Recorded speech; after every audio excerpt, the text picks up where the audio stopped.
हमारी दोनों बहनों को लेके गया था। मेरे मामू का साला था, इसने हमारी बहनों को इस तरह मेरी सगी बहनें ना, उनके साथ ज़बरदस्ती करने की कोशिश की और छोटी को बदनाम किया कि ये मेरे साथ इसका रिलेशनशिप है। हालांकि ऐसा कोई बात नहीं है।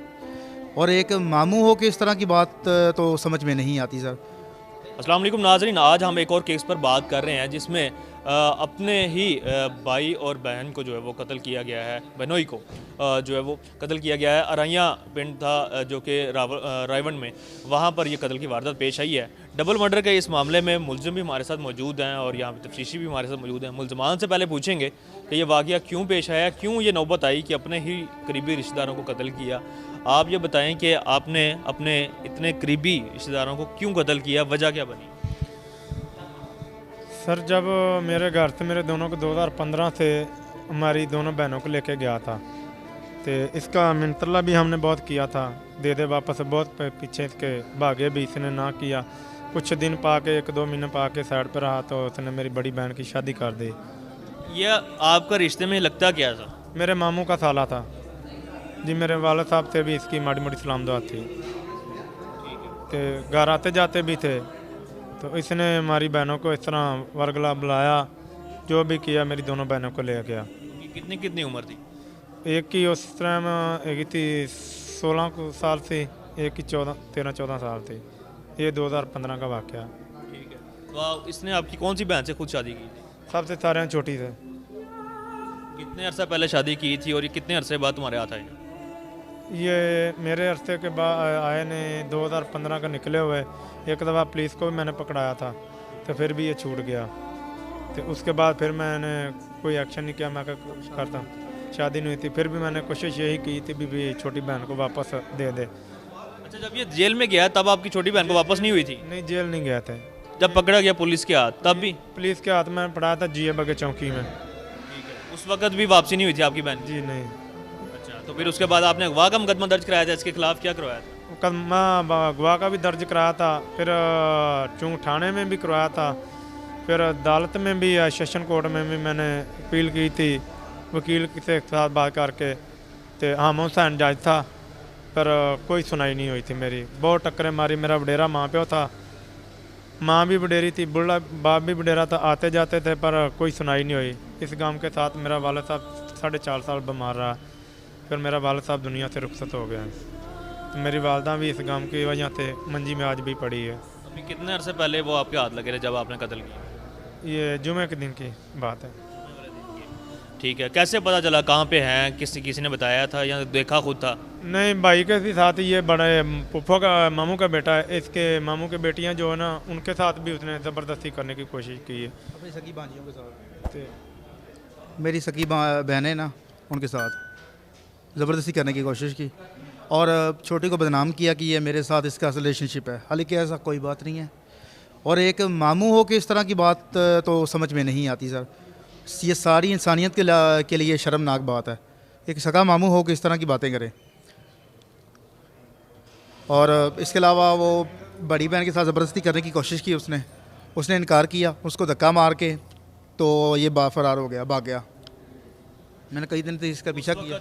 उस वक्त कोई कार्रवाई करवाई थी इसके खिलाफ? ये पिछले दिनों की बात है, 3 महीने 4 महीने। तब तक वो मेरे अपना कुछ काम में बिजी थे और वो मेरे हाथ नहीं आया। मैंने उनसे कोशिश की कि वो माफ़ी मांग ले तो हम उसे छोड़ देंगे, पर वो इस बात पे माना ही नहीं है, इस बात पे एग्री नहीं हुआ। फिर आपने इनके साथ मिलके कोई मंसूबा बनाया कि वो मिलेगा तो उसको मार दिया जाएगा? नहीं, उससे मंसूबा यही था कि उसे माफ़ी मंगवा लें, क्योंकि इंसानियत के नाते यही करना चाहते हैं। और पर वो हमारे ना, ये क्या कहते हैं कि उल्टा हमारे मतलब कि गिरेबान को आ गया और मजबूरन भाई को शूट करना पड़ा। क्या करते हैं आप दोनों? क्या गुजर बसर क्या है आपकी? अपनी शादी हुई है? कितने बच्चे हैं? मेरे बच्चे नहीं हैं, मेरी शादी नहीं हुई अभी तक। आपकी कितने बच्चे? जी नहीं हुई शादी। मैंने बच्चों के पीछे, अपने छोटे बहनों के पीछे ज़िंदगी से बर्बाद कर ली। वालिद साहब मेरा 5-6 महीने हॉस्पिटल में भी रहा था, जनाब में। मैंने बस इस तरह करता कदम इनके पीछे मैंने अपनी ज़िंदगी बर्बाद की। वालदैन का क्या बनेगा? मतलब आपने तो उनको भी कत्ल कर दिया, अब उनका क्या बनेगा? उसका खुदा वारस है, क्या हो सकता है। रिश्तेदार था, रिश्तेदार बीच में नहीं आए, कुछ समझाया हो इस तरह की हरकतें छोड़ दो या? सर वो किसी की बात मानता ही नहीं है, किसी की बात मानते नहीं है। और रिश्तेदार भी सब अपनी अपनी होते हैं बस। कोई किसी के मामले में आता ही नहीं है। लेकिन फिर भी कत्ल करना गैर कानूनी फेल है और शरई तौर पे भी, और सारी चीज़ें ये क्यों किया कि आप पकड़ लिया था तो पकड़ के पुलिस के हवाले कर देते हैं? सर वो फिर ऐसा नहीं होता। जितनी बारी कोशिश की है ना, मैंने 1.5-2 साल मैंने अदालतों में धक्के खाए हैं। मैं कमाता था 800 रुपया दिहाड़ी लेता हूँ, मजदूरी करता हूँ, जो कमाता था घर भी चलाता, इनके पीछे भी भागता था, पर इस इंसानियत के नाते ये इंसान नहीं बना। अगर ये ये चलकर आकर भी कहता भी गलती होगी माफ़ी दे दो, हमने इतने कारण काफर भी नहीं जो माफ़ ना करते। और सर हमारे जब पास ये वो होता है। जिधर उसने शादी छोटी बहन के साथ कर ली, एक आप उसकी उम्र 65-70 साल उम्र है, एक बच्ची की उम्र 16-17 साल है, तो ये ज्यादती नहीं तो क्या है? मैं सर ये कह रहा कि उसने सिर्फ एक घर बर्बाद नहीं किए, कई घर बर्बाद किए हैं। कईयों की बेटी निकाल दी है, कईयों को साथ वो खुद वो उसके गलत रिलेशनशिप हैं। और सर ये तो बात इंसानियत के नाते भी अपने रिश्तेदारों में मशहूर था कि इस तरह का आदि मुजरम है, इस तरह की हरकतें करता है, तो रिश्तेदारों ने बाइकाट नहीं किया कोई इसको, यानी कि घर घुसने ना दे? कर लिया सर।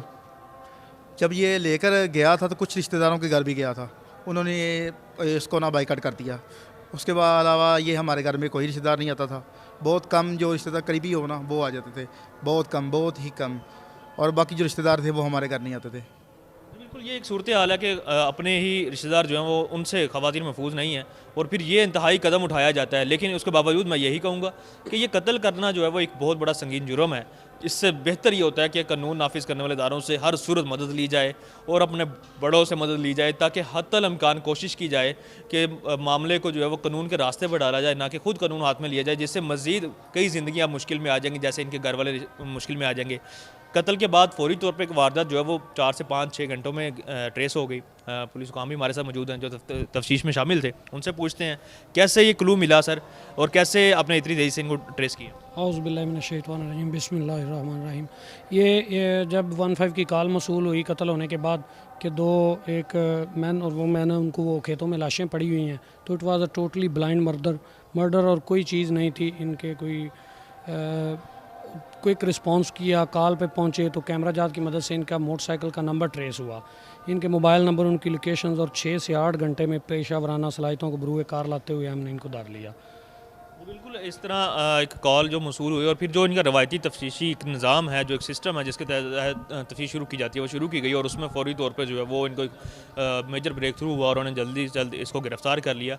ये वाकई अगर मज़ीद ऐसे केसेस हों, और अल्लाह ना करे केसेस हों, लेकिन जो केसेस मौजूद हैं उनके बारे में यही है कि अगर तफ्तीशी निज़ाम मज़ीद बेहतर हो तो वो भी जल्द अज जल्द जो है वो लोग पकड़े भी जाएँ, और फिर वो उनके ख़िलाफ़ जो है जितनी कानूनी कार्रवाई बनती है वो ज़रूर हो और उसकी सज़ा भी उनको मिले, ताकि मुआशरे में बुराई को ख़त्म किया जा सके। अगली दफ़ा एक नई स्टोरी के साथ आपकी खिदमत में हाजिर होंगे, तब तक के लिए अल्लाह ने के बाद।